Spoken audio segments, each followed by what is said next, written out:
وما آتاکم الرسول فخذوہ وما نہاکم فانتہوا۔ السلام علیکم غامدی صاحب، آپ خیریت سے ہیں؟ اللہ کا شکر ہے۔ رسول جو کچھ تمہیں دیں لے لو، جس چیز سے روکیں اس سے رک جاؤ۔ غامدی صاحب، ہمارے ملک کے دینی اور فکری حلقے آپ کی دینی تفہیم کے بارے میں یہ نقطہ نظر رکھتے ہیں کہ آپ کوئی نئی فکر لے کر نہیں آئے، بلکہ یہ در حقیقت تجدد پسندی کی اسی روایت کا ایک پرتو ہے جس کا آغاز سر سید احمد خان نے کیا، جس پر غلام محمد پرویز صاحب برجمان رہے، اور آج آپ در حقیقت مغرب کی فکری یلغار جو تہذیبی سطح پر ہے اس کے نمائندے بن کر مذہب کی نئی تعبیرات کر رہے ہیں۔ ان تمام تعبیرات میں جو چیز یکسانیت کا پہلو سامنے لاتی ہے وہ حدیث کی شرعی حجت کا انکار ہے۔ آپ کے بارے میں یہ کہا جاتا ہے کہ آپ حدیث کو نہیں مانتے۔ آپ حدیث کو کیوں نہیں مانتے غامدی صاحب؟ میرا خیال یہ ہے کہ آپ نے علماء کی یہ باتیں بھی سنی ہوں گی اور آپ نے میری کتابیں بھی پڑھی ہوں گی۔ میں نے اسلام پر جو کتاب لکھی ہے اس میں پورا کا پورا دین بے کم و کاس جیسے میں سمجھتا ہوں بیان کر دیا ہے۔ یہ کتاب میزان کے نام سے شائع شدہ ہے۔ اس کتاب کو آپ کھولیے، اس کی ابتدا یہاں سے ہوتی ہے کہ دین کا تنہا ماخذ محمد الرسول اللہ صلی اللہ علیہ وسلم کی ذات والا صفات ہے۔ جس چیز کو آپ اپنی تقریر، تصویب، اپنے قول، فعل سے دین قرار دیں وہی دین ہے، اور قیامت تک اب وہی چیز دین قرار پائے گی جس کو آپ نے دین قرار دیا ہو۔ یہاں سے میری کتاب شروع ہوتی ہے۔ اس کے بعد میں نے آگے یہ لکھا ہے کہ رسالت مآب صلی اللہ علیہ وسلم سے یہ دین ہمیں کن صورتوں میں ملا ہے۔ یہاں سے کتاب کی ابتدا ہو رہی ہے۔ جو آیت آپ نے پڑھی ہے اگر آپ اس کا سادہ ترجمہ کر دیجئے اور میرے ان جملوں کو ان کے مقابل میں رکھ دیتے تو ایک ہی بات ہے، یعنی میرے نزدیک رسول اللہ صلی اللہ علیہ وسلم ہے جن سے ہم دین اخذ کرتے ہیں۔ جو چیز دین کو دین بناتی ہے وہ رسول اللہ صلی اللہ علیہ وسلم کی سینکشن ہے، یعنی رسول اللہ صلی اللہ علیہ وسلم نے کسی چیز کو اگر اپنے قول سے بیان کر دیا ہے، اپنے فعل سے بیان کر دیا ہے، کسی چیز کو آپ نے برقرار رکھا ہے جس کو اصطلاح میں تقریر و تصویب کہا جاتا ہے، تو وہی دین ہے۔ اور اس معاملے میں میں ادنا درجے کے کسی انحراف کو بھی جائز نہیں سمجھتا۔ آپ اگر اجازت دیں تو میں آپ کو وہ پیراگراف پڑھ کر سنا دیتا ہوں۔ یعنی میری کتاب میزان کی ابتدا یہاں سے ہو رہی ہے۔ پہلا جملہ ہی یہ ہے کہ دین اللہ تعالیٰ کی ہدایت ہے جو اس نے پہلے انسان کی فطرت میں الہام فرمائی اور اس کے بعد اس کی تمام ضروری تفصیلات کے ساتھ اپنے پیغمبروں کی وساطت سے انسان کو دی ہے۔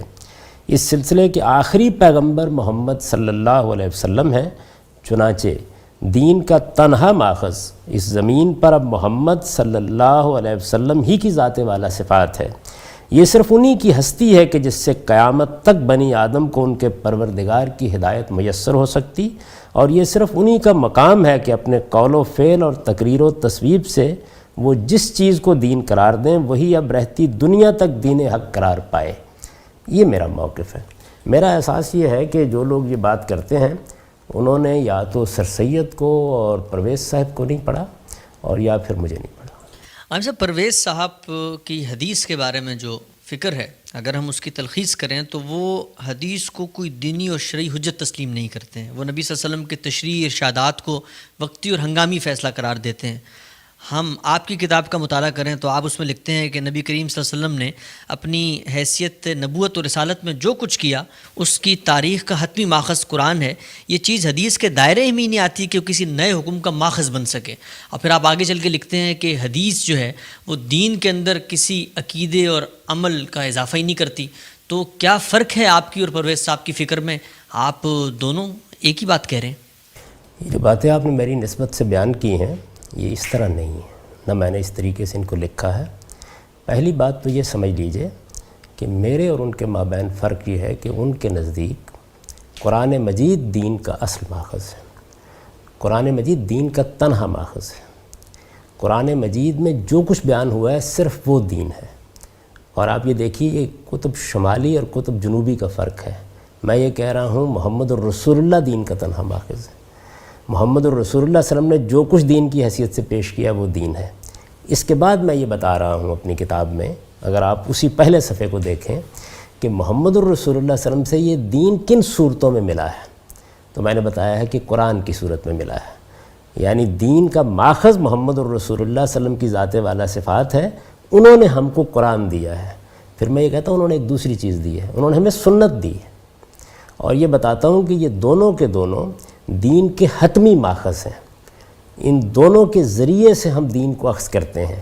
اس کے بعد یہ سوال اٹھاتا ہوں کہ رسول اللہ صلی اللہ علیہ وسلم سے جو چیزیں اخبار احاد کی صورت میں ملی ہیں ان کی کیا حیثیت ہے، اور پھر یہ بتاتا ہوں کہ اخبار احاد کے ذریعے سے جو کچھ ملا ہے وہ اصل میں تفہیم و تبیین کی نوعیت رکھتا ہے یا وہ رسالت بآب صلی اللہ علیہ وسلم کے اسوہ حسنہ کا بیان ہے۔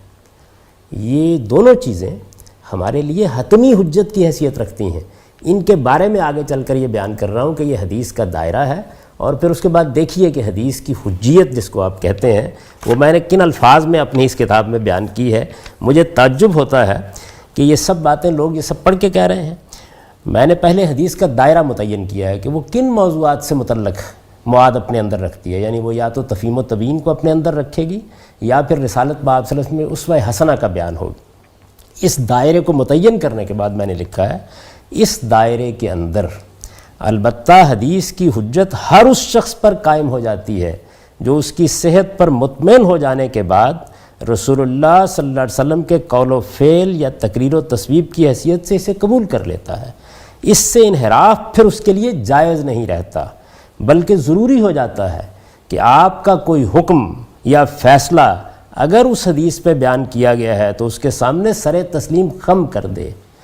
اس سے زیادہ صریح، اس سے زیادہ واضح حدیث کی حجت کس شخص نے بیان کی ہے؟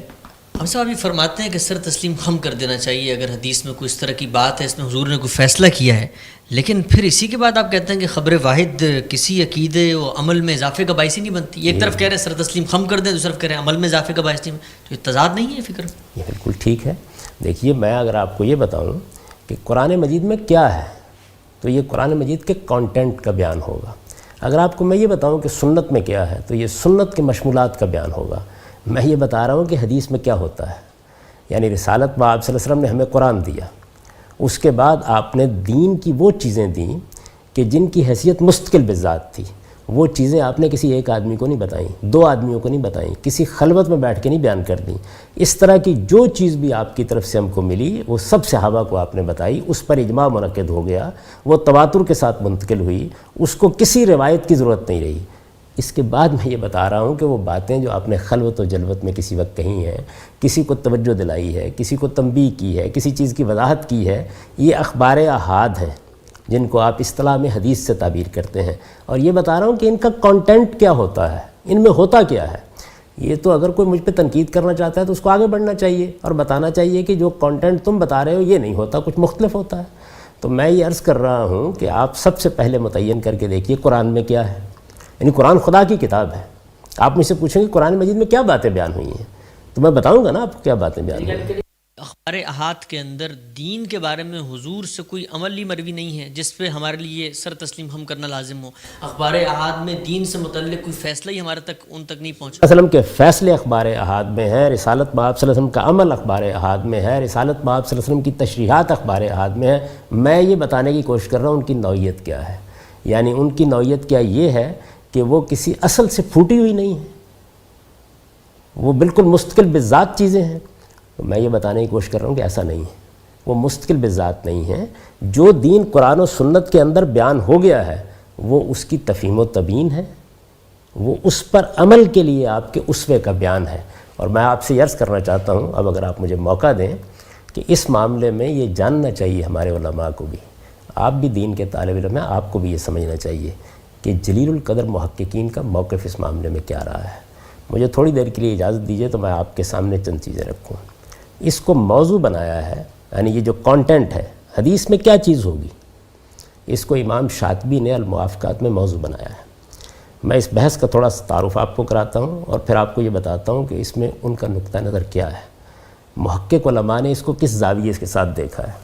موافقات سے آپ واقف ہوں گے، امام شاطبی کی اصول فقہ پر ایک غیر معمولی کتاب ہے۔ اس میں یہ مسئلہ زیر بحث ہے کہ ہمارے پاس جو دین آیا ہے ان میں جو شرعی دلائل ہیں ان کی نوعیت کیا ہے۔ تو وہ کہتے ہیں کہ کل دلیل شرعی اما یکون قطعی و ظنیہ، یعنی جتنی بھی شرعی دلیلیں ہیں جن کو ہم دین کی حیثیت سے پیش کرتے ہیں یہ یا تو قطعی ہوں گی یا ظنی ہوں گی، دو نوعیتیں ان کے پہلے کر دیتے ہیں۔ اس کے بعد وہ یہ کہتے ہیں کہ اگر وہ قطعی ہے فَإِنْ كَانَ قَطْعِيًّا فَلَا إِشْكَالَ فِي اعْتِبَارِهِ، یعنی مثال کے طور پر قرآن مجید کی ایک آیت ہے، ایک چیز بالکل اجماع سے منتقل ہوئی ہے، ایک چیز رسالت مآب صلی اللہ علیہ وسلم کی ثابتہ سنت ہے، اس کے بعد ان کی مثالیں دی ہیں، تو وہ یہ کہتے ہیں کہ یہ سب چیزیں قطعی ہیں۔ اس کے بعد وَإِنْ كَانَ ظَنِّيًّا، اگر وہ ظنی چیز ہے فَإِمَّا يَرْجِعَ إِلَىٰ أَصْلٍ قَطْعِيٍّ أَوْ لَا، تو دو شکلیں ہوں گی نا، یا اس کی بنیاد کسی اصل قطعی پر ہوگی، یعنی وہ کسی اصل قطعی کی تفہیم ہوگی، وہ اس کی تبیین ہوگی، وہ کسی اصول کی فرع ہوگی، کسی اصل قطعی پر مبنی ہوگی یا نہیں ہوگی۔ وہ یہ کہتے ہیں کہ فَإِنْ رَجَعَ إِلَىٰ قَطْعِيٍّ فَهُوَ مُعْتَبَرٌ أَيْضًا، اگر اس کی بنیاد کسی قطعی چیز کے اوپر ہے تو پھر اس کے اعتبار میں بھی دو رائے نہیں ہو سکتی۔ یعنی جس طرح میں عرض کر رہا ہوں کہ اگر کسی روایت میں رسالت مآب صلی اللہ علیہ وسلم نے کسی عقیدے کی تفہیم فرمائی ہے، اس کی تبیین کی ہے، اس کی وضاحت کی ہے، کسی عمل کی تفہیم کی ہے، تبیین کی ہے، تو یہی حدیث میں ہوا کرتا ہے۔ یہ کیا چیز ہے؟ یہ ہے تو عقیدے کی تفہیم و تبیین، یہ ہے تو قرآن مجید کی کسی آیت کی شرح و وضاحت، لیکن یہ کس کی شرح و وضاحت ہے؟ وہ اصل ہمارے پاس موجود ہے، یعنی وہ اصل قطعی موجود ہے جس کے اوپر یہ مبنی ہے اور اس کا اعتبار کیا جائے گا۔ اور اگر ایسا نہ ہو، وہ یہ کہتے ہیں وَإِن لَمْ يَرْجِعْ، اگر اس کی کوئی بنیاد نہ ملے، نہ قرآن میں مل رہی ہو نہ سنت میں مل رہی ہو، کسی قطعی اصل میں اس کی بنیاد تلاش نہ کی جا سکے، تو پھر کیا کریں گے؟ وجبت تثبت فی، تو رک جائیے، اب کچھ نہیں ہو سکتا۔ ولم یسع اطلاق القول بے قبول ہی، اب یہ موضوع نہیں ہوگا کہ آپ مطلقاً یہ کہہ دیں کہ یہ قابل قبول ہے، اب دیکھا جائے گا یہ کیا ہو گیا ہے۔ یعنی یہ کیسے ہو سکتا ہے کہ رسالت مآب صلی اللہ علیہ وسلم تنہائی میں بیٹھے ہوئے ایک آدمی کو دین کی کوئی مستقل بذات چیز بتا دیں، دین کے عقائد 5 ساری دنیا کو بتائیں اور چھٹا کسی آدمی کو خلوت میں بیان کر دیں؟ یہ کیسے ہو سکتا ہے؟ یہ امام شاطبی کہہ رہے ہیں۔ اس کے بعد وہ یہ بتاتے ہیں کہ یہ جو کچھ بھی اس صورت میں ہمیں ملا ہے، کیا فی الواقع ملا ہے؟ شاطبی کے الفاظ یہ ہیں وَالْإِسْتِقْرَاءُ يَدُلُّ عَلَىٰ أَنَّهُ غَيْرُ مَوْجُودٍ، تمام روایات کا استقراء کرنے کے بعد یہ بالکل واضح ہو جاتا ہے کہ اس طرح کی کوئی چیز سرے سے پائی نہیں جاتی۔ یعنی کہ آپ یہ کہہ رہے ہیں کہ یہ اکیلا آپ کا نقطہ نظر نہیں ہے امام شاطبی؟ میں تو آپ سے یہ عرض کر رہا ہوں کہ ان لوگوں نے کبھی اپنے سلف کو بھی پڑھ کے نہیں دیکھا۔ یہ بحث کوئی آج کی بحث نہیں ہے، یہ بحث یہ نہیں ہے کہ حدیث کو ماننا یا نہیں ماننا، یہ بحث اس کی حدیث میں ہوتا کیا ہے۔ یعنی امام شاطبی بھی یہی بتانے کی کوشش کر رہے ہیں، میں بھی یہی بتانے کی کوشش کر رہا ہوں کہ حدیث کا کانٹینٹ کیا ہے، کیا چیز ہوتی ہے حدیث میں۔ دیکھیے مسئلے کی نوعیت کیا ہے، مسئلے کی نوعیت یہ ہے کہ خدا کے پیغمبر نے ہمیں دین دیا، وہ اس کے لیے پابند کیے گئے تھے کہ اس دین کو ایک ایک شخص تک پہنچا دیں، اور انہوں نے ایسے ہی کیا۔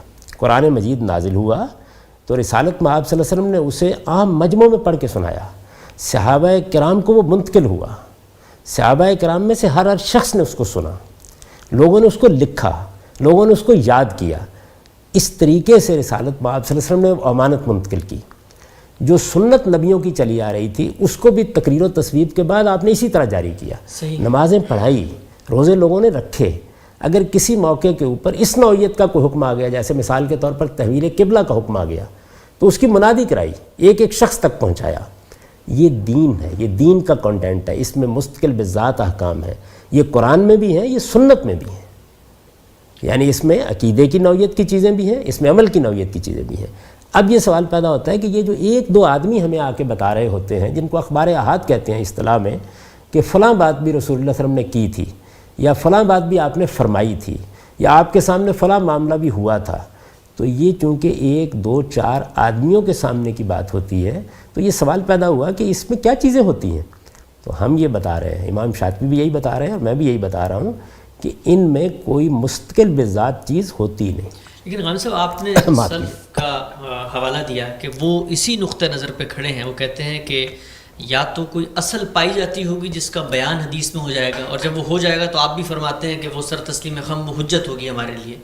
لیکن ہمارے جل قدر علماء اور فقہا وہ حدیث سے تشریعی احکامات بھی تو اخذ کر رہے ہوتے ہیں۔ مثال کے طور پر حضور نے اگر کسی چیز کے بارے میں فیصلہ کر دیا ہے کہ دیت کی رقم کیا ہوگی، دیت کی کیا ادائیگی ہوگی، تو ہمارے فقہا تو حضور کے اس فیصلے کو تسلیم کرتے ہیں اور اس کو بیان کرتے ہیں. تو آپ یہ فرماتے ہیں کہ اس پہ مستقل بذات کوئی فیصلہ بیان ہی نہیں کیا جا رہا ہوتا ہے، تو فرق ہے. نہیں، دیکھیے بات یہ کوئی مستقل بذات فیصلہ ہے ہی نہیں. یعنی دیت کا حکم قرآن نے دیا ہے، اصل ہمارے پاس موجود ہے.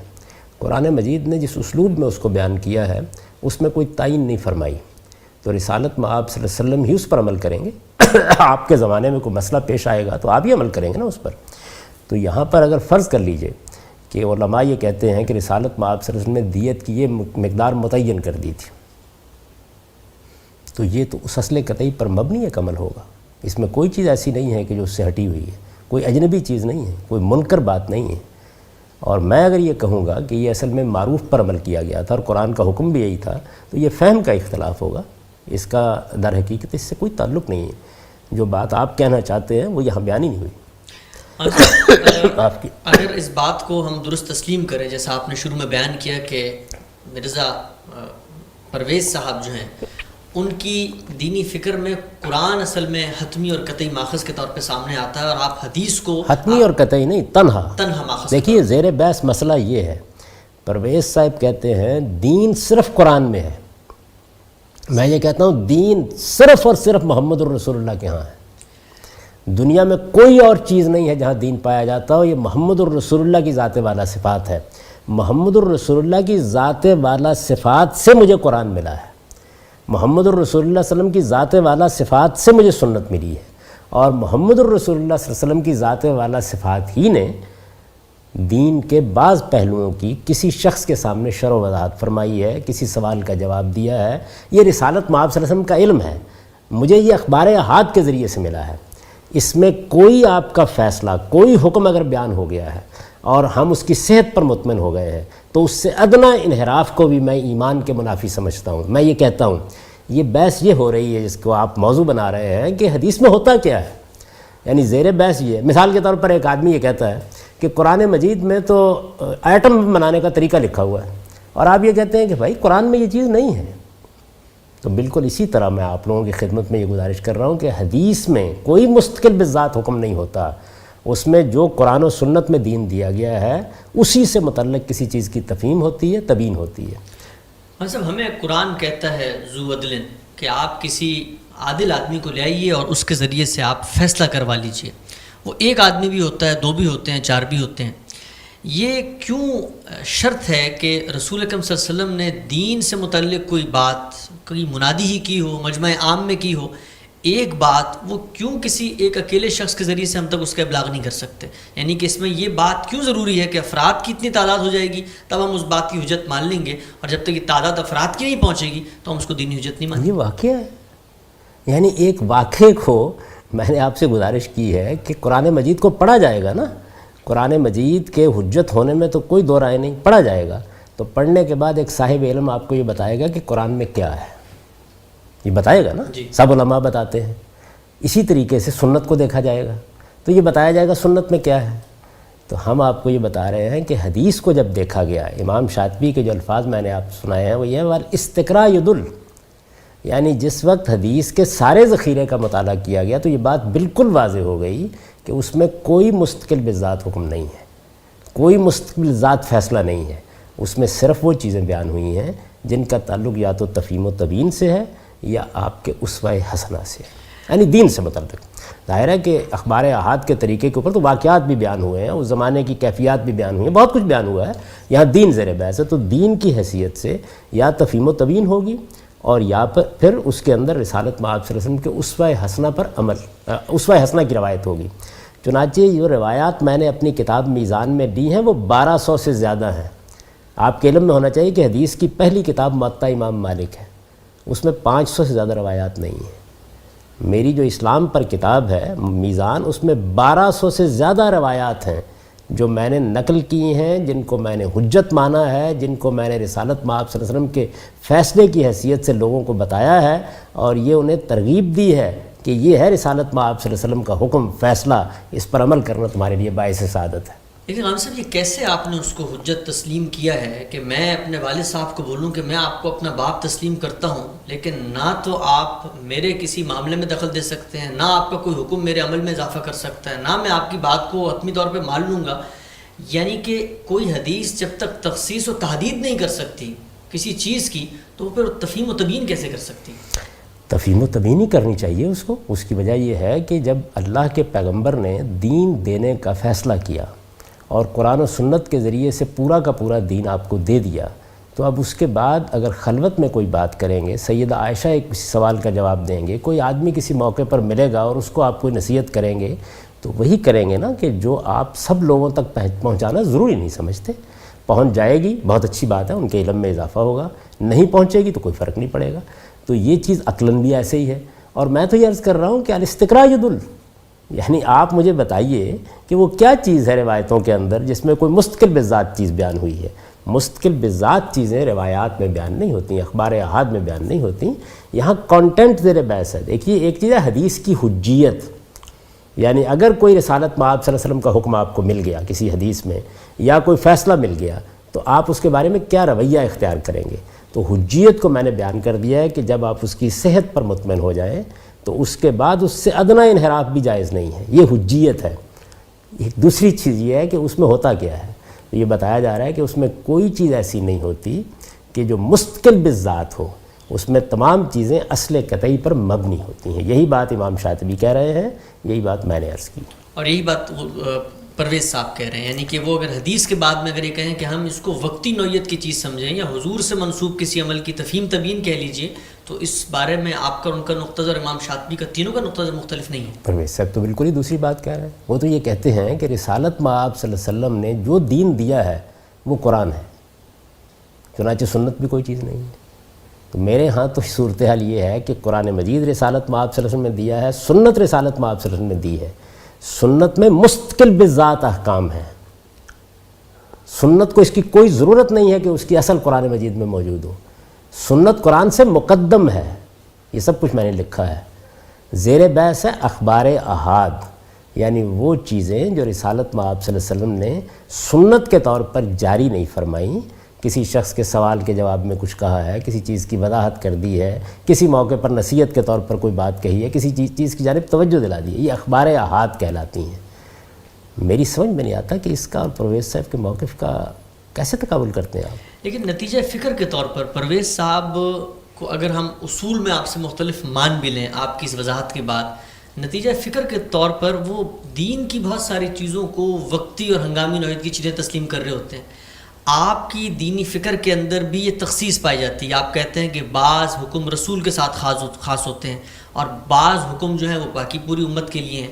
تو یہ جو اصل میں تقسیم ہے، اس کے نتیجے میں آپ اور پرویز صاحب تو پھر ایک جگہ کا پکڑے۔ یہ تقسیم تو میں قرآن مجید کے احکام میں بھی کرتا ہوں اور تمام اہل علم کرتے رہے۔ اس کا تعلق حدیث اور سنت کی بحث سے کیا ہے؟ یعنی پہلے آپ اس اصولی بحث کا فیصلہ کر لیجئے نا کہ میں کہاں کھڑا ہوں، وہ کہاں کھڑے ہیں۔ وہ اس جگہ کھڑے ہیں کہ نہ سنت کوئی چیز ہے، نہ حدیث سے کوئی دین آپ کو ملتا ہے، یہ قرآن ہے، یعنی اول قرآن آخر قرآن۔ میں یہ عرض کر رہا ہوں کہ رسالت مآب صلی اللہ علیہ وسلم دین کا ماخذ ہے، تنہا ماخذ وہی ہیں، ان سے قرآن بھی ملا ہے اور وہ دین ہے جو ہمیں بیان کرتا ہے۔ ہمیں سنت بھی ملی ہے اور وہ بالکل اپنے ثبوت کے لحاظ سے بھی اسی طرح ہے جیسے قرآن ہے، اور مستقل بذات احکام اس کے ذریعے سے دیے گئے ہیں۔ یہ بات پرویز صاحب نے کبھی کہی ہے؟ نہیں۔ تو میری گزارش یہ ہے کہ پھر لوگوں کو انصاف پسند ہونا چاہیے، وہ میرے موقف کو جیسے کہ وہ ہے وہ بیان کریں۔ اب یہ کوئی چھپی ہوئی بات نہیں ہے، یعنی میں نے یہ سب کچھ لکھ دیا ہے، میری کتاب میزان موجود ہے۔ مجھے بڑی خوشی ہوتی ہے اگر آپ اس کے اقتباسات میرے سامنے رکھ کے سوالات کرتے۔ اس طرح کی ادنا مناسبتیں تلاش کر کے یہ وہ بات ہے جو پرویز صاحب نے کہی ہے، یعنی اگر کوئی فرض کر لیجئے کہ میں یہ کہہ رہا ہوں کہ اللہ ایک ہے اور کوئی مستشرق بھی کہہ دے تو یہ کوئی جرم ہو جائے گا اس کے نتیجے میں۔ یعنی جو دنیا کے اندر اہل فکر ہوتے ہیں ان میں بہت سی چیزیں ایسی ہوتی ہیں جو آپ کو مشترک ملتی ہیں۔ کسی چیز کے فرق کو متعین کرنے کا طریقہ یہ کہ آپ اصول میں بتائیں کہ کیا وہ ایک ہی چیز ہے۔ میں یہ کہتا ہوں کہ میرے اور پرویز صاحب کے نقطہ نظر میں وہی فرق ہے جو قطب شمالی اور قطب جنوبی میں ہے، یعنی ان کے ہاں اصل قرآن ہے، میرے ہاں اصل پیغمبر ہے۔ ان کے ہاں دین کا تنہا ماخذ قرآن ہے، میرے ہاں دین کا تنہا ماخذ محمد رسول اللہ کی ذات والا صفات ہے۔ ان کے ہاں قرآن سے باہر کوئی دین نہیں پایا جاتا.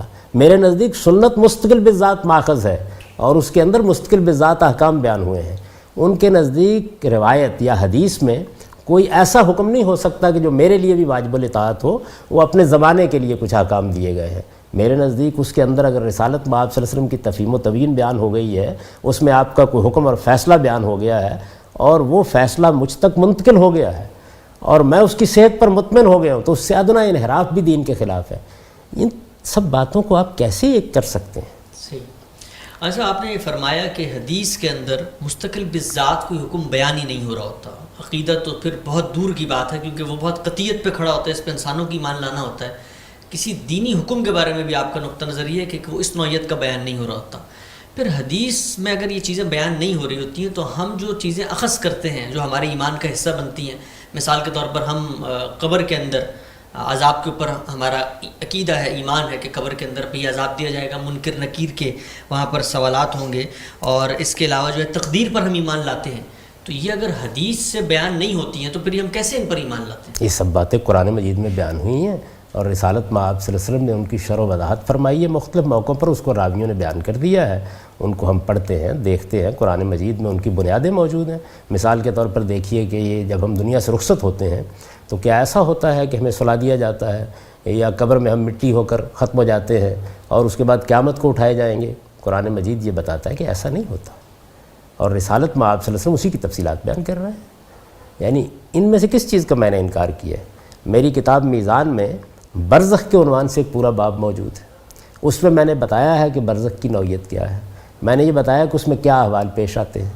اسی طریقے سے یہ جتنی روایات ہیں وہ میں نے اپنی کتاب میں نقل کی ہیں اور یہ بتایا ہے کہ ان روایات کا صحیح موقع کیا ہے، ان کا صحیح محل کیا ہے. یہ تو آپ تب کہیں جب میں ان میں سے کسی چیز کا انکار کر رہا ہوں. سوء فہم یہ ہے کہ غالباً آپ حضرات یہ سمجھتے ہیں کہ ان کی کوئی بنیاد قرآن و سنت میں موجود نہیں ہے. میں یہ بتاتا ہوں کہ دیکھیے ان کی بنیاد موجود ہے. تو اس کو تو خدمت سمجھنا چاہیے دین کی، بجائے اس کے کہ آپ اس کو انکار حدیث کے ذیل میں رکھ دیں اور پرویز صاحب کے ساتھ میرے نقطہ نظر کو ملانا شروع کر دیں. صاحب، آپ کہتے ہیں کہ حدیث کسی چیز کی تخصیص یا تحدید نہیں کر سکتی ہے، لیکن آپ کی کتاب کے مطالعے سے بعض مقامات پر ایسا محسوس ہوتا ہے کہ آپ بھی حدیث کے ذریعے سے تحدید کر رہے ہیں. مثال کے طور پہ یہ آیت جو ہے کہ والذی تخافون نشوزہن فاعظوہن واہجروہن فی المضاجع واضربوہن، تو اب آپ اس آیت میں تو مطلق بتا دیا گیا ہے کہ ان کو مارا جائے گا، تو آپ اس کی تحدید کرتے ہیں حدیث ہی کے ذریعے کہ وہ غیر مبرہن، کہ وہ ایسی مار ہو جو نشان نہ چھوڑے. تو یہ تحدید تو آپ بھی حدیث کے ذریعے کر رہے ہوتے ہیں، اور ایک طرف آپ فرماتے ہیں کہ حدیث سے تحدید یا تخصیص نہیں ہو سکتی. یہ جہاں میں نے لکھا ہے اس کو آپ نے نکال کے پڑھا ہے، وہاں کیا لکھا ہے میں آپ کو سناتا ہوں اور پھر اس کے بعد آپ کو یہ بتاتا ہوں یہ تحدید کیا ہوتی ہے، یہ تخصیص کیا ہوتی ہے. اس طرح کی اصطلاحات بہت سے لوگوں نے سن رکھی ہوتی ہیں، یہ جانتے نہیں کیا چیز ہے. یہ دیکھیے میں نے یہ لکھا ہے، تیسری یہ کہ عورت کو جسمانی سزا دی جائے. یہ سزا ظاہر ہے کہ اتنی ہو سکتی ہے جتنی کوئی معلم اپنے زیر تربیت شاگردوں کو یا کوئی باپ اپنی اولاد کو دیتا ہے.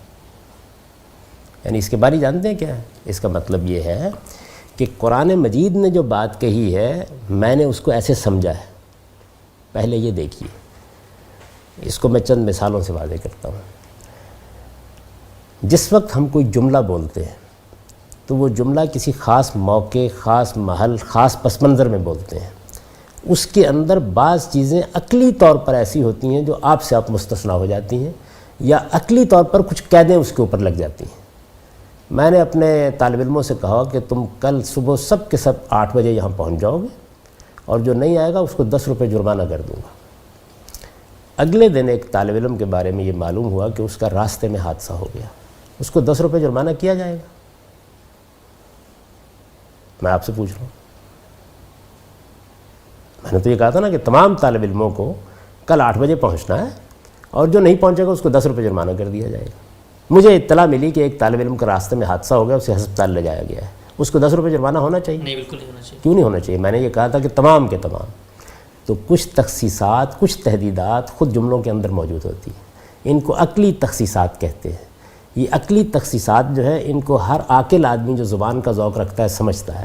تو میں نے پہلے وہاں یہ جملہ لکھا ہے کہ ظاہر ہے کہ یہ جو اللہ تعالیٰ نے ہمیں اجازت دی ہے کہ ایک خاص مرحلے پر پہنچ کر یا ایک خاص نوعیت کی صورتحال میں ہم جسمانی سزا دے سکتے ہیں، تو اس کے بعد میں نے لکھا ہے یہ سزا ظاہر ہے کہ اتنی ہو سکتی ہے، یعنی یہ کس کو دی جا رہی ہے اور کون دے رہا ہے؟ کیا یہ کوئی جلاد ہے؟ کیا یہ کوئی عدالتی فیصلہ ہو رہا ہے؟ کیا یہ تشدد کرنے کا حکم دیا جا رہا ہے؟ نہیں، اس جملے کو جو آدمی بھی پڑھے گا وہ یہ سمجھے گا کہ یہ ایسی تادیب کی نوعیت کی چیز ہے جیسے ایک استاد بھی اپنے شاگرد کو کرتا ہے، جیسے ایک باپ بھی اپنے بیٹے کو کرتا ہے۔ اگر کوئی باپ اپنے بیٹے کو یہ جان کر کہ مجھے یہ حق حاصل ہے کہ میں اس کو سزا دے سکتا ہوں، ایک جلاد کی طرح نشانہ بنا دے، تو آپ اس کے بارے میں کیا رائے قائم کریں گے؟ اگر کوئی استاد یہ کام کرے تو آپ یہ کہیں گے کہ آپ کو سزا دینے کا حق دیا گیا تھا، آپ نے بالکل ٹھیک کیا ہے۔ یعنی یہ جو تخصیص اور تحدید ہے یہ خود ان الفاظ کے اندر موجود ہے، صحیح، یہ سیاق و سباق بتا رہا ہے، یہ جو جملہ ہے وہ بتا رہا ہے۔ جب یہ بات واضح ہو گئی اس کے بعد میں نے آگے لکھا ہے نبی صلی اللہ علیہ وسلم نے اس کی حد غیر مبرہن کے الفاظ سے متعین فرمائی ہے، یعنی حضور صلی اللہ علیہ وسلم نے جو جملہ تقاضا کر رہا تھا اس کو لفظوں میں بیان کر دیا ہے۔ تو لوگوں کو پہلے بات سمجھنی چاہیے کہ کیا کہی جا رہی ہے، اس کے بعد تضادات تلاش کرنے چاہیے۔ وہ جملہ پہلے لکھا گیا ہے کہ قرآن مجید کا یہ مدعا ہے، یہ مدعا اجمالی تھا، رسالت میں آپ صلی اللہ علیہ وسلم نے اس اجمال کو واضح کر دیا ہے۔ تو یہی تو کام پیغمبر کو کرنا ہوتا ہے، یہی علماء کرتے ہیں۔ رسالت میں آپ صلی اللہ علیہ وسلم کا علم ہے جو ہمیں حدیثوں سے معلوم ہوتا ہے، یعنی حضور صلی اللہ علیہ وسلم کی ایک حیثیت وہ ہے جس میں آپ نے پیغمبر کی حیثیت سے ہمیں دین دیا ہے، ایک دوسری حیثیت یہ ہے کہ آپ دین کے سب سے پہلے اور سب سے بڑے عالم ہیں، بلکہ آپ کے اور ہمارے علم کے مابین اس لحاظ سے کوئی نسبت ہی نہیں کہ وہ علم بے خطا علم ہے۔ وہ علم ہے جو ہمیں اخبار احاد کے ذریعے سے، جنہیں آپ اصطلاح میں حدیث کہتے ہیں، منتقل ہوا ہے، وہ ہمارے لیے سرمایہ بصیرت ہے۔ کوئی مسلمان، کوئی دین کا جاننے والا، کوئی سچا طالب علم اس متاع عزیز سے اپنے آپ کو کیسے محروم کر سکتا ہے؟ اس کا تصور بھی نہیں کیا جا سکتا۔ غم صاحب اس حوالے سے کچھ مزید سوالات ہیں، وہ ہم آپ سے انشاءاللہ اگلی نشست میں پوچھتے ہیں۔ اب تک کے لیے آپ کا بہت شکریہ۔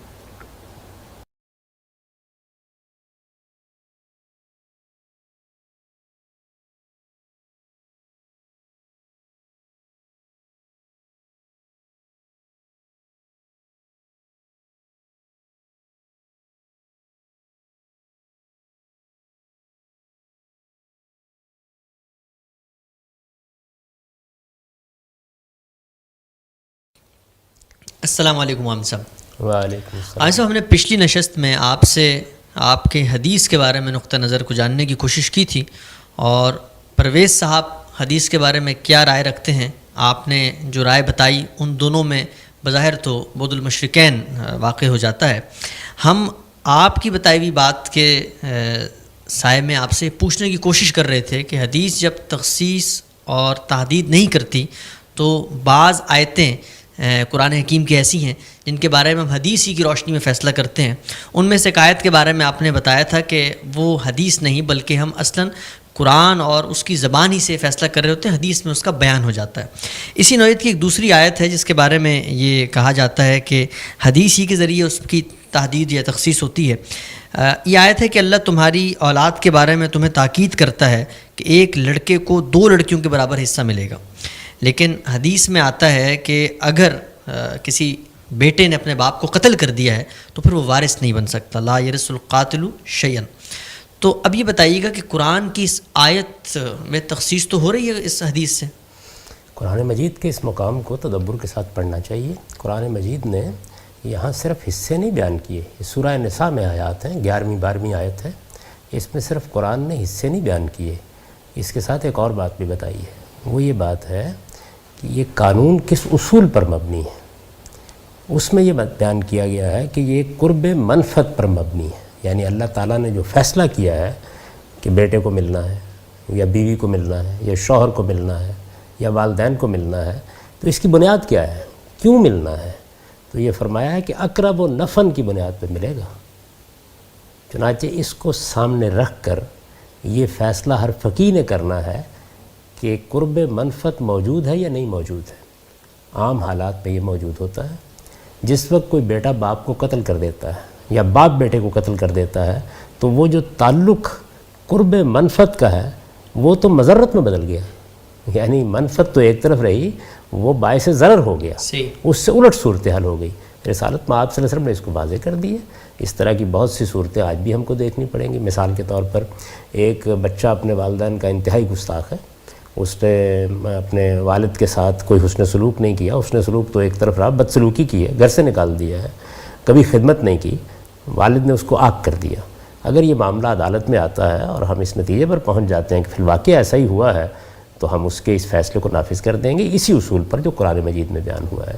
تو رسالت میں آپ صلی اللہ علیہ وسلم نے نہ کوئی تحدید کی ہے، نہ کوئی تخصیص کی ہے، یہ استثناء خود اس کلام کے اندر چھپا ہوا ہے۔ دیکھیے میں یہاں ایک چیز کی وضاحت کروں، یہ جو الفاظ بولے جاتے ہیں نا، تحدید، تخصیص، ایک کلام جب صادر ہوتا ہے تو وہ اپنے ساتھ بہت سی تحدیدات لے کے پیدا ہوتا ہے، بہت سی تخصیصات لے کے پیدا ہوتا ہے، وہ اس کے اندر مضمر ہوتی ہیں، کبھی اس کے الفاظ میں مضمر ہوتی ہیں، یعنی لفظ ایسا استعمال کیا جاتا ہے کہ جس کے نتیجے میں کچھ تحدیدات اس کے اندر آ جاتی ہیں، کبھی جملے کی تالیف پہ مضمر ہوتی ہیں، یعنی جو بات کہی جا رہی ہے وہ جس انداز سے ترکیب پا کر ہمارے سامنے آئی ہے اس میں کوئی تحدید شامل ہو جاتی ہے، کبھی ایسا ہوتا ہے کہ وہ سیاق کلام میں ہوتی ہے اور کبھی عقل عام میں ہوتی ہے۔ یہ وہ تحدیدات و تخصیصات ہیں جو اس کلام کی پیدائش کے ساتھ ہی وجود پذیر ہو جاتی ہیں۔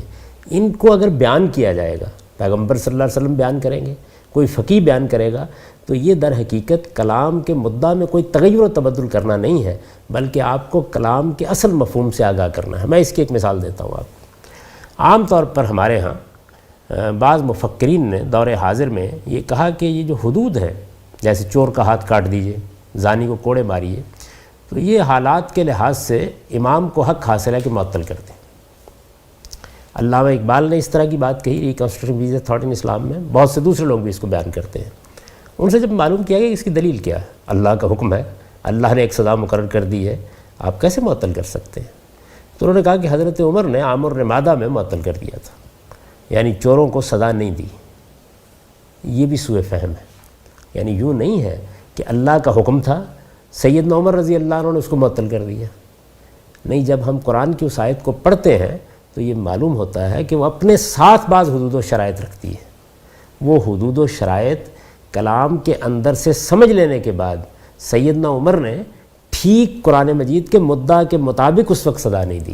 یعنی قرآن یہ نہیں کہہ رہا کہ آپ یہ سزا ہر شخص کو دے دیں گے، یہ قرآن مجید نہیں کہہ رہا، بلکہ یہ سزا اس کو دی جائے گی جو معذور نہیں ہے، جو اس سزا کا تحمل کر سکتا ہے، جس کے پاس کوئی عذر نہیں تھا، جس کے حالات اس بات کے لیے دائی تھے کہ وہ یہ کام کرے، اس نے کر ڈالا۔ اس طرح کی تمام چیزوں کو دیکھا جاتا ہے، چنانچہ اس کو ایک اصول کے طور پر مانا جاتا ہے کہ سزا دیتے وقت جرم کی نوعیت اور مجرم کے حالات دیکھے جائیں گے اور ان کی رعایت ملحوظ رکھی جائے گی۔ سیدنا عمر رضی اللہ عنہ نے کمال بصیرت کے ساتھ قرآن مجید کے مضمرات کے لحاظ سے ایک عمل کیا، لوگوں نے اس کو تعطیل کے معنی میں لے لیا۔ یہی غلطی یہاں بھی ہو رہی ہے۔ تو اس کو اس طرح سے سمجھ لینا چاہیے کہ تحدیدات، تخصیصات ایک وہ ہوتی ہیں جو کلام کے اندر موجود ہیں، وہ کلام کے مضمرات ہیں۔ میں نے اپنی کتاب میزان میں اس کی مثالیں دی ہیں اور یہ بتایا کہ دیکھیے یہ باتیں عام طور پر اس طرح بیان کی جاتی تھیں کہ قرآن مجید نے ایک بات کہی، رسالت میں آپ صلی اللہ علیہ وسلم اس میں تبدیلی کر دی ہے۔ یہ تبدیلی نہیں ہوئی، یہ تغیر نہیں ہوا، یہ کلام میں تدبر نہیں کیا گیا، بات کو سمجھا نہیں گیا۔ چنانچہ جب آپ کو بات کو سمجھ لیتے ہیں تو پھر اس چیز کا رشتہ معلوم ہو جاتا ہے کہ کیا ہے، وہ رشتہ بیان ہی کا ہوتا ہے۔ تو یوں سمجھ لیجئے کہ جو تحدید کلام کے اندر ہے اس کو بیان کر دیا، جو تحدید کلام کے اندر چھپی ہوئی تھی اس کو نمایاں کر دیا، جو تخصیص کلام کے اندر مضمر تھی اس کو سامنے لے آئے۔ تو یہ بیان ہے، لیکن کلام کی پیدائش کے ساتھ کوئی تحدید موجود نہیں تھی، کوئی تخصیص موجود نہیں تھی، نہ لفظ اس کا تقاضا کرتا تھا، نہ جملہ اس کا تقاضا کرتا تھا، نہ سیاق کلام اس کا تقاضا کرتا تھا، نہ زبان کا عرف اس کا تقاضا کرتا تھا۔ اب آپ یہ کہتے ہیں کہ اس میں یہ تبدیلی کر دیجئے، اس پر یہ حد لگا دیجئے، تحدید حد لگانا، اس میں یہ تخصیص کر دیجئے، تو یہ اصل میں نسخ ہے، یہ آپ کلام میں تغیر و تبدل کر رہے ہیں، نفی اس کی ہو رہی ہے نہ کہ اس کی ہو رہی ہے۔ صحیح۔ تو یہ یعنی کہ کلام کے اپنے اندر کو تعدید کے پیمانے یا تخصیص کے پیمانے پہلے سے موجود ہوتے ہیں، یعنی ہر کلام جب وجود میں آتا ہے، اہل علم اس کو اس طرح بیان کرتے ہیں کہ کوئی ایک آیت بھی آپ ایسی نہیں دکھا سکتے جو اپنے اندر فطری عقلی تحدیدات نہ رکھتی ہو، سوائے ان اللہ بکل شیء علیم کے۔ صحیح۔ تو یہ کیوں کہتے ہیں؟ وہ اس لیے بیان کرتے ہیں کہ اصل میں علی الاطلاق نہیں ہوتی باتیں، جس وقت بات بیان کی جاتی ہے. دیکھیے میں اس کی مثال دیتا ہوں آپ کو. رسالت مآب صلی اللہ علیہ وسلم نے یہ فرمایا ہے کہ امرت ان اقاتل الناس، مجھ کو حکم دیا گیا ہے کہ میں لوگوں کے ساتھ جنگ کروں. تو اب ایک آدمی سیاق سباق قرآن کی روشنی میں یہ متعین کر دیتا ہے کہ یہاں الناس سے مراد رسالت مآب صلی اللہ علیہ وسلم کے مخاطبین ہیں. صحیح متعین کر دیتا ہے اس بات کو. آپ دیکھیے تفسیروں کو اٹھا کے وہ یہ بتائیں گے کہ یہاں الناس سے مراد یثرب کے لوگ ہیں، یہاں الناس سے مراد مکے کے لوگ ہیں، یہ بیان کریں گے نا. یہاں کفار کو مخاطب کر کے الناس کہا گیا ہے. اسی طریقے سے الانسان سے یہ بات بیان کی گئی ہے، تو سیاق سباق بتا رہا ہوتا ہے. اس کو رسالت مآب صلی اللہ علیہ وسلم نے بیان کر دیا، اس کو کسی مفسر نے بیان کر دیا. تو یہ وہ چیز نہیں ہے کہ جس کو نسخ کہا جاتا ہے یا تغیر و تبدل کہا جاتا ہے. یہ بیان ہے، اور بیان تو ایک ایسی چیز ہے کہ رسالت مآب صلی اللہ علیہ وسلم کا بیان سر آنکھوں کے اوپر. ایک عالم بھی اگر کسی چیز کو اس طرح بیان کرتا ہے اور وہ یہ بتا دیتا ہے کہ دیکھیے یہ کلام کے مضمرات ہیں، اس کو اس پہلو سے میں نے بیان کیا ہے، اس کو بھی اسی طرح مانا جائے گا، تسلیم کیا جائے گا. صاحب آپ نے اصول تدبر حدیث کے باب میں یہ اصول بتاتے ہیں کہ کسی حدیث پر غور کرتے ہوئے ہمیں اس باب کی دیگر حدیثوں کو بھی سامنے رکھنا چاہیے. لیکن جب آپ خود کسی چیز کے اوپر کوئی رائے قائم کر رہے ہیں، مثال کے طور پہ آپ مرتد کی سزا کے بارے میں کہتے ہیں کہ من بدل دینہ فاقتلوہ، یہ ایک خاص اور متعین موقع کے اوپر رسول اللہ سے خاص چیز یہاں پر مروی ہوئی ہے. لیکن ہم یہ دیکھتے ہیں کہ حدیث اور بھی کئی ابواب کے اندر ایسی حدیث موجود ہیں جس میں مرتد کی سزا کے بارے میں کہا گیا ہے، لیکن آپ ان حدیثوں کو نہیں دیکھتے اور اس ایک حدیث پہ کلام کر کے فیصلہ صادر کر دیتے ہیں. یہ کیوں؟ میں ساری حدیثوں کو دیکھ رہا ہوں. میں تو یہ بتا رہا ہوں کہ ان سب حدیثوں میں جو بات بیان کی گئی ہے وہ بات ہے کیا اصل میں.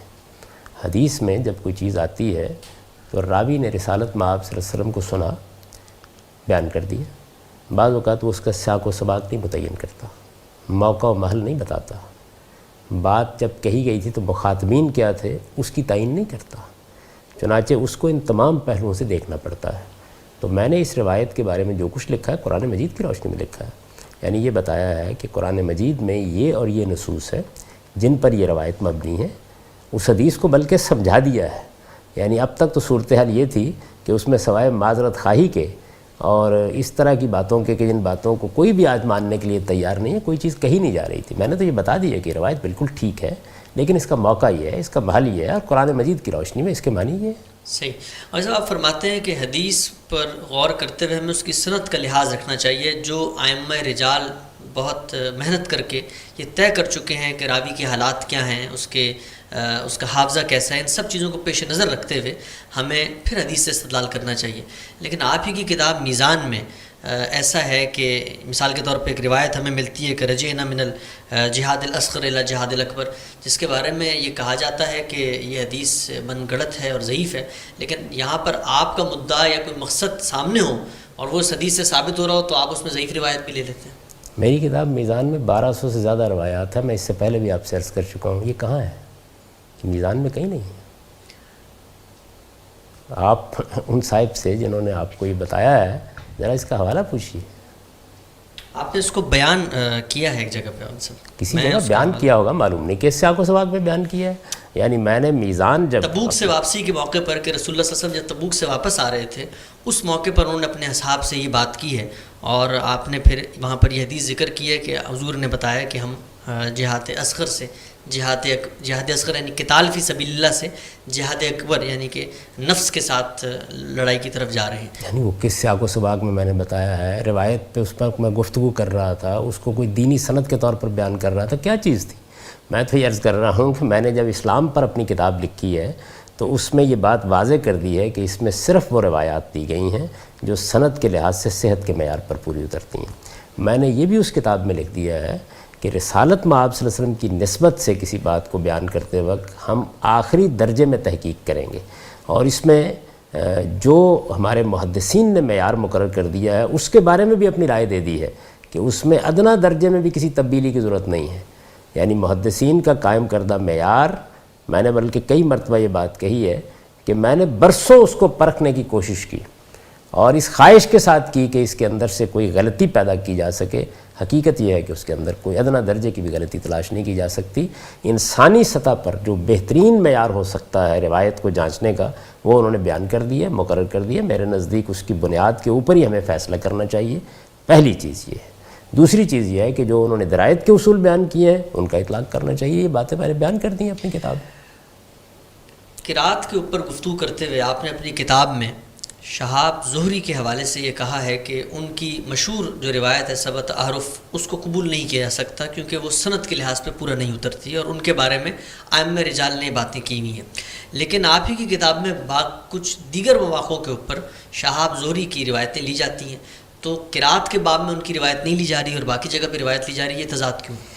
آپ نے میرا خیال یہ ہے کہ اس باب کو بھی نکال کر نہیں پڑھا ہے غالباً. میں نے اس میں یہ بیان کیا ہے کہ یہ جو روایت ہے اس کے اوپر یہ سوالات پیدا ہوتے ہیں. پہلے وہ سوالات بیان کیے ہیں, اس کے بعد یہ بیان کیا ہے کہ اس نوعیت کی روایتیں ابن شہاب زہری سے ہمیں ملتی ہیں, یعنی جن میں قرآن مجید مجروح ہوتا ہے, جن میں سیدہ عائشہ کے معاملے میں اس نوعیت کے تصورات پیدا ہوتے ہیں, جن میں سیدنا عمر کے بارے میں اس طرح کی چیزیں بیان کی جاتی ہیں. ان میں محتاط رہنا چاہیے. یعنی ابن شہاب زہری کو محدثین نے قبول کر لیے, چنانچہ مجھے بھی اس پہلو سے اعتراض نہیں ہوتا کہ میں اس کی تمام روایات کو اٹھا کے پھینک دوں. میں نے یہ بیان کیا ہے کہ کس کس نوعیت کی روایات کے بارے میں ہمیں احتیاط کرنی چاہیے. وہ احتیاط کیا ہوگی؟ یعنی ہم یہ دیکھیں گے کہ اب قرآن مجید کی روشنی میں یہ روایت قبول کی جا سکتی ہے, سنت کی روشنی میں یہ روایت قبول کی جا سکتی ہے, عقل عام میں کوئی ایسی چیز تو نہیں جو اس کے خلاف ہو. تو وہاں احتیاط کا مشورہ دیا ہے. ان الفاظ کو آپ نکالیے اور دیکھیے وہ الفاظ کیا ہیں. میں نے ابن شہاب صاحب کے بارے میں جو کچھ لکھا ہے اس کو میرے ہی الفاظ میں آپ سن لیجئے اور پھر یہ دیکھیے کہ میں کیا کہہ رہا ہوں اور اس سے دوسرے لوگ کیا مطلب سمجھ رہے ہیں.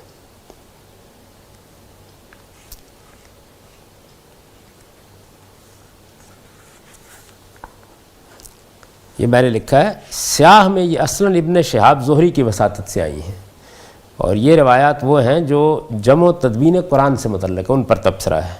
ائمہ رجال انہیں تدلیس اور ادراج کا مرتکب تو قرار دیتے ہی ہیں, اس کے ساتھ اگر ان کے وہ خصائص بھی پیش نظر رہیں جو امام لیث بن سعد نے امام مالک کے نام اپنے خط میں بیان فرمائے ہیں, تو ان کی کوئی روایت بھی اس طرح کے اہم معاملات میں قابل قبول نہیں ہو سکتی. اس طرح کے اہم معاملات میں, یہی لکھا میں نے.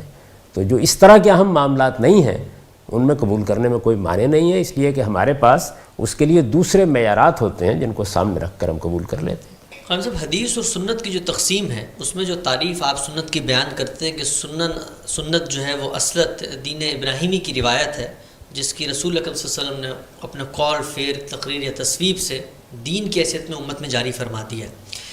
یہ تعریف کہ سنت اصل میں دین ابراہیمی کی روایت ہے, ہماری تاریخ اسلامی کے اندر کون سا عالم دین اس طرح سنت کو بیان کرتا ہے؟ پہلے تو یہ سمجھ لیجئے کہ ہمارے پاس جو چیزیں سنت کی حیثیت سے موجود ہیں وہ ہیں کیا, اس کو پہلے متعین کر لیجئے, ان کی ایک فہرست بنا لیجئے. اس کے بعد پھر یہ دیکھیے کہ یہ چیزیں کیا قرآن مجید کی روشنی میں رسالت مآب صلی اللہ علیہ وسلم سے شروع ہوئی ہیں. سب سے بڑی چیز نماز ہے. قرآن مجید یہ بتاتا ہے کہ سب نبیوں نے نماز کی تعلیم دی. یہ بتاتا ہے کہ حضرت ابراہیم جب یہاں آئے تھے اور اسماعیل علیہ السلام کو انہوں نے آباد کیا تھا تو انہیں یہی کہا گیا تھا. ایک ایک پیغمبر کا ذکر کر کے یہ بتاتا ہے کہ یہ ساری کی ساری روایت پہلے سے چلی آ رہی ہے.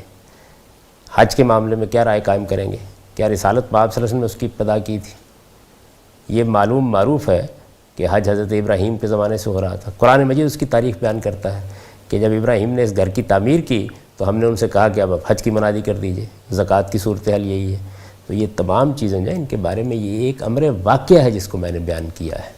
اور جو محقق علماء ہیں, میں پھر عرض کروں گا کہ وہ اس حقیقت سے واقف ہیں. چنانچہ شاہ ولی اللہ نے اپنی کتاب حجت البالغہ میں یہی فہرست کم و بیش بیان کر دی ہے اور یہ بتایا ہے کہ یہ سب کی سب در حقیقت ابراہیمی دین کی روایت ہے جس کو رسالت مآب صلی اللہ علیہ وسلم نے اپنی تقریر و تصویب سے امت میں جاری کر دیا ہے. پھر دیکھیے میں نے اس میں 3 لفظ استعمال کیے ہیں, یعنی جو روایت آپ کو ملی انبیاء علیہم السلام کی یا ابراہیمی دین کی, اس روایت کی آپ نے تجدید کی, یعنی مردہ ہو چکی تھی زندہ کر دی. دوسرے یہ اصلاح کی, اگر اس میں کوئی بدعت داخل ہو گئی تھی تو اصلاح کر کے اس کو جاری کیا. تیسرے یہ کہ اس میں اگر کسی اضافے کی ضرورت تھی تو اضافہ کر دیا. یہ تینوں چیزیں کر کے رسالت مآب صلی اللہ علیہ وسلم جاری کی ہے. یہ تو بالکل ایسی بات ہے جیسے قرآن مجید مثال کے طور پر بیان کرتا ہے کہ شرع لکم من الدین ما وصی بہ نوح والذی اوحینا الیک وما وصینا بہ ابراہیم وموسیٰ وعیسیٰ ان اقیموا الدین ولا تتفرقوا فیہ. کہ اے پیغمبر یہ وہی دین ہے جو آدم کو دیا تھا، وہی دین ہے جو نوح کو دیا تھا، یہی سب پیغمبروں کو دیا تھا، یہی بات میں کہہ رہا ہوں. اس میں کون سی ایسی اجنبی بات ہے جس کے لیے کسی استدلال کی ضرورت ہو؟ ہم صاحب آپ فرماتے ہیں کہ سنت جو ہے وہ پوری امت کے اندر تواتر کے ذریعے منتقل ہوئی ہے. اس تواتر تک کیسے رسائی حاصل کی جاتی ہے؟ یعنی کہ آپ کو یہ کیسے معلوم پڑتا ہے کہ اس عمل کے اوپر پوری امت متفق رہی ہے اور اس کو بطور دین کرتی رہی ہے؟ کیونکہ اگر آپ کا کوئی ماخذ قطعی ہے ان تواترات تک پہنچنے کا تو پھر سنت کی فہرست بھی قطعی ہونی چاہیے. ہم یہ دیکھتے ہیں کہ ایک دور کے اندر آپ نے سنت کی متعین تعداد پیش کی اور کچھ ہی عرصے میں اس میں کوئی تبدیلی آ گئی. تو یہ جو کمی اور اضافے ہو جاتے ہیں آپ کی سنتوں میں، اس کا حتمی ماخذ کیا ہوتا ہے جس سے آپ سنت اخذ کر رہے ہوتے ہیں؟ اجماع اور تواتر دو لفظ میں نے استعمال کیے ہیں. یعنی ہمیں قرآن مجید بھی اجماع اور تواتر سے ملا ہے اور ہمیں سنت بھی اجماع اور تواتر سے ملی ہے. اجماع اور تواتر کہاں پایا جاتا ہے؟ مسلمان امت میں پایا جاتا ہے. یعنی وہ ایسی چیز ہوتی ہے جس طرح کہ مثال کے طور پر قرآن مجید ہے کہ آپ مسلمان امت کی کوئی کتاب اٹھا کے دیکھ لیں وہ بھی اسی بات کی شہادت دے گی. کوئی مدرس مدرسے میں بیٹھا ہوا دین پڑھا رہا ہے وہ بھی یہی کہہ رہا ہوگا. کسی عالم کے پاس چلے جائیں وہ بھی یہی بیان کر رہا ہوگا. یعنی یوں سمجھ لیجئے کہ وہ ہر شخص کی زبان پر بھی بات ہوگی، ہر شخص کے عمل میں بھی بات موجود ہوگی، اس کا علم بھی اجماعی ہوگا، اس کے بارے میں ایک مسلسل عمل بھی جاری ہوگا. یہ صورتحال ہوتی ہے اجماع اور تواتر کی. میں پلٹ کر آپ سے یہ پوچھتا ہوں کہ قرآن مجید آپ کو کہاں سے ملا ہے؟ یعنی ساری امت کے علماء یہی بیان کرتے ہیں نا کہ یہ اجماع اور تواتر سے ملا ہے. تو اجماع اور تواتر کو جب اہل علم بیان کر رہے ہوتے ہیں، یعنی امت کے علماء بیان کر رہے ہوتے ہیں، تو وہ کہاں سے پا رہے ہوتے ہیں؟ مثال کے طور پر میں آپ سے عرض کرتا ہوں کہ سنت کے بارے میں یہ ابن عبد البر ہیں. انہوں نے سنت کے باب میں کیا لکھا ہے میں آپ کو وہ سناتا ہوں، پھر آپ مجھے بتائیے کہ اس میں جو سوال آپ مجھ سے کر رہے ہیں وہ سب سے پہلے ان بزرگوں سے کرنا چاہیے. وہ یہ کہتے ہیں کہ وَأَمَّا أُصُولُ الْعِلْمِ فَالْكِتَابُ وَالسُّنَّةُ. یعنی علم کے اصول کیا ہیں؟ دین کا علم زیر بحث ہے، کتاب اور سنت. وَتَنْقَسِمُ السُّنَّةُ قِسْمَيْنِ. اور سنت پھر دو قسموں میں تقسیم ہو جاتی ہے. سنیے ذرا آپ. احدہما تنقلہ الکافہ عن الکافہ. ان میں سے پہلی صورت وہ ہے جس میں مسلمان سب کے سب اس کو منتقل کر رہے ہوتے ہیں ایک نسل سے دوسری نسل کو. فہذا من الحجج القاطعۃ الاعذار اذا لم یوجد ہناک خلاف. یعنی یہ جو سنت ہے یہ قاطع اعذار ہے، کسی شخص کو اس کا انکار کرنے کا حق نہیں ہے. اس کی بنیاد پر ہم اگر وہ انکار کرے گا تو اس کے کفر و ایمان کا فیصلہ کریں گے. یہ قطعی حجت ہے، اس لیے کہ اس میں کسی خلاف کا امکان نہیں ہوتا. تو یہ جہاں سے یہ لوگ اخذ کرتے ہیں وہیں سے میں بھی اخذ کرتا ہوں. اس معاملے میں نے کوئی دوسرا طریقہ نہیں اختیار کیا. آپ یہ دیکھیے اس کے بعد دوسری قسم کہتے ہیں وَالضَّرْبُ الثَّانِي مِنَ السُّنَّةِ اخبار الاحاد. دوسری صورت وہ ہے کہ جس میں اخبار احاد سے اخذ کیا جاتا ہے. تو میں یہ پوچھنے کی جسارت کر سکتا ہوں کہ جب ابن عبد البر یہ کہتے ہیں کہ یہ وہ چیز ہے کہ یہ تنقل الکافہ عن الکافہ، یہی الفاظ امام شافعی نے الرسالہ میں استعمال کیے ہیں. سنت متواترہ کی تعبیر اسی کے لیے اختیار کی گئی ہے. تو اس سے اہل علم کی کیا مراد ہوتی ہے، اس کو وہ کہاں سے اخذ کرتے ہیں؟